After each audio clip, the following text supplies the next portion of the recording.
Occasion ఏదైనా location ఎక్కడైనా తెలుగువారి వేడుక అంటే ఆలివ్ మిఠాయి ఉండాల్సిందే. మిఠాయి అంటే ఆలివ్.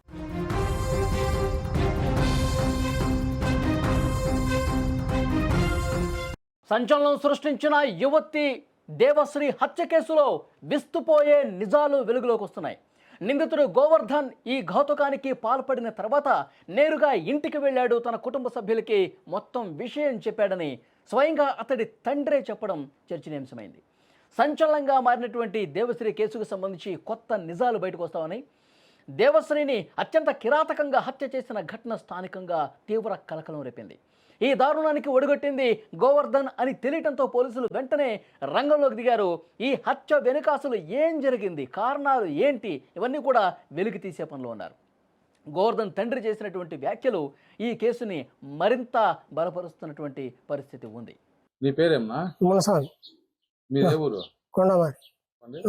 కొడుకు గోవర్ధన్ బెంగళూరు పోయినాడు. చిన్నప్పటి నుంచి ఎక్కడ చదివినాడు? తిరుపతిలో సుమారు 10 ఏళ్ళు అయితే ఉంది. తిరుపతిలోనే ఉన్నాడు. అక్కడ జరిగి అంతే అక్కడ తీసుకున్నాడు. జాబ్ కోసం బెంగళూరు పోయినాడు. ఎట్లా జరిగింది ఎట్లా మనం చెప్పేది ఉంది అంతా చెప్తా ఉన్నారు. వాడు చెప్పినాడు. అంతవరకు తెలుసు మాకు. ప్రస్తుతం గోవర్ధన్ను పోలీసులు అదుపులోకి తీసుకున్నట్టుగా సమాచారం వస్తుంది. అతన్ని విచారిస్తా ఉన్నారు. హత్యకు దారితీసిన పరిస్థితులు ఏంటి, ప్రేమ వ్యవహారమా లేక ఇతర గొడవలు ఏమైనా ఉన్నాయా అన్న కోణంలో పూర్తిగా దర్యాప్తును ముమ్మరం చేశారు. సోమవారం బెంగళూరులో దేవశ్రీ హత్య జరిగింది. అన్నమయ్య జిల్లా రామసముద్రం మండలం బిక్కంవారిపల్లి గ్రామానికి చెందినటువంటి రెడ్డెప్ప జగదాంబ దంపతుల కుమార్తె దేవశ్రీ ఆచార్య కళాశాలలో BBA డిగ్రీ 4వ సంవత్సరం చదువుతోంది. అక్కడే ఓ అద్దెగదిలో ఉంటోంది. చిత్తూరు జిల్లా చౌడేపల్లి మండలం పెద్దకొండమర్రికి చెందిన గోవర్ధన్ ఆమెతో సన్నిహితంగా ఉంటా ఉన్నాడు. ఏమైందో తెలియదు కానీ ఆమె గదిలో గాయాలతో విగతజీవిగా పడింది. ఆమె తలపై కొట్టి హత్య చేసినట్టుగా మాదనాయనకళ్ళి పోలీసులు ప్రాథమిక దర్యాప్తులో కూడా గుర్తించారు. చదువు పూర్తి చేసుకుని పట్టాతో ఇంటికి వస్తున్నటువంటి కుమార్తె హత్యకు గురి కావటాన్ని తల్లిదండ్రులు జీర్ణించుకోలేకపోతున్నారు. గుండెలు అవిషయాలా రోధిస్తున్నటువంటి పరిస్థితి కనిపిస్తోంది.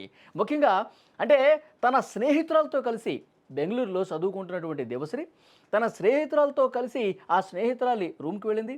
అక్కడ ఉన్నది కాసేపు. తర్వాత ఆ ఫ్రెండ్ అక్కడి నుంచి బయటకు వెళ్ళిపోయిన తర్వాత కొద్దిసేపటికి ఈ గోవర్ధన్ అనేవాడు ఆ రూమ్కి వచ్చాడు. చాలాసేపు రూమ్లోనే ఉన్నారు. మరి ఏం జరిగిందో తెలియదు. ఇద్దరు కూడా పెద్ద ఎత్తున ఒక గొడవ జరిగినట్టుగా తెలుస్తుంది. ఏదో ఒక విషయానికి సంబంధించి గొడవాడుకున్నట్టుగా తెలుస్తుంది. చాలా దారుణంగా తల మీద కొట్టి చంపేశాడు. అని చంపిన తర్వాత నేరుగా గోవర్ధన్ ఇంటికి వెళ్ళాడు. ఇంటికి వెళ్ళి తల్లిదండ్రులతో కూడా ఈ విషయాన్ని చెప్పినట్టుగా తెలుస్తోంది. పోలీసుల ఇన్వెస్టిగేషన్లో ఇవన్నీ కూడా బయటకు వస్తున్నాయి. తండ్రి కూడా చెప్తా ఉన్నాడు, నేను ఆ అమ్మాయిని చంపేసి నేరుగా ఇక్కడికే వచ్చాను అని చెప్పడంతో తల్లిదండ్రులు కూడా షాక్కి గురైనటువంటి పరిస్థితి. అసలు ఏం జరిగింది, వీళ్ళ మధ్య ఇంత గొడవ జరిగి చంపే పరిస్థితి ఎందుకు వచ్చింది అన్నది కూడా చూడాల్సినటువంటి అవసరం ఉంది. పోలీసుల ఇన్వెస్టిగేషన్లో అన్నీ కూడా బయటకు వస్తాయి. ఇక్కడ నుంచి ఊరు కాని ఊరు వెళ్ళి దేవశ్రీ అక్కడ చదువుకుంటోంది. అమ్మాయి మంచిగా చదువుకొని పై స్థాయిలో ఏదైనా ఒక ఉద్యోగం సంపాదించి ఇంటి పేరు నిలబెడుతుందన్నటువంటి ఆశతో తల్లిదండ్రులు ఉన్నారు. అంటే ఆ దేవశ్రీ ఎప్పుడు ఇంటికి వచ్చినా సరే చాలా సంతోషంగా తన ఇంట్లో వాళ్ళతో, కుటుంబ సభ్యులతో, బంధువులతో, చుట్టుపక్కల ఉన్నటువంటి ఇరుగు పొరుగు వాళ్ళతో ఎంతో సంతోషంగా ఆడుతూ పాడుతూ కనిపించే అమ్మాయి ఒక్కసారిగా ఈ విధంగా హత్యకు గురైంది అని వార్త తెలిసి మొత్తం ఆ గ్రామం మొత్తం కూడా ఒక్కసారిగా షాక్ అయిపోయిందండి. అక్కడ ఉన్న వాళ్ళందరూ కూడా అసలు ఏం జరిగింది, ఎందుకు ఇలా జరిగిందో కూడా అర్థం కాని పరిస్థితి. ఎప్పుడు కూడా ఎవరితో గొడవలు ఉన్నాయనో లేకపోతే ఎవరితో ఏదైనా ఇబ్బందికర పరిస్థితులు ఉన్నాయో ఎప్పుడూ ఇంట్లో వాళ్ళతో షేర్ చేసుకోలేదు.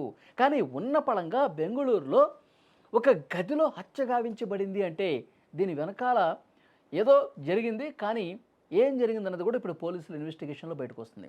గోవర్ధన్ అనే వాడితో ఎప్పటి నుంచి పరిచయం ఉంది, ఈ పరిచయం మామూలుగా ఒక స్నేహంగా ఉన్నటువంటి పరిచయమా లేకపోతే ప్రేమ వ్యవహారం కారణంగా ఉందా, అతను ఇంత దారుణంగా కొట్టి చంపడానికి రీజన్ ఏంటి, ఇవన్నీ కూడా ఇన్వెస్టిగేషన్లో బయటకు వచ్చే అవకాశం కనిపిస్తుంది. కానీ పై చదువులు చదువుకోవటానికి వెళ్ళినటువంటి అమ్మాయి ఇప్పుడు విగత జీవిగా శవంగా తిరిగి రావటం అనేది కుటుంబ సభ్యులందరూ కూడా తీవ్రంగా రోధిస్తున్నారు. గుండెలు బాదుకుంటూ కన్నీళ్లు పెట్టుకుంటున్నటువంటి పరిస్థితి ఉంది.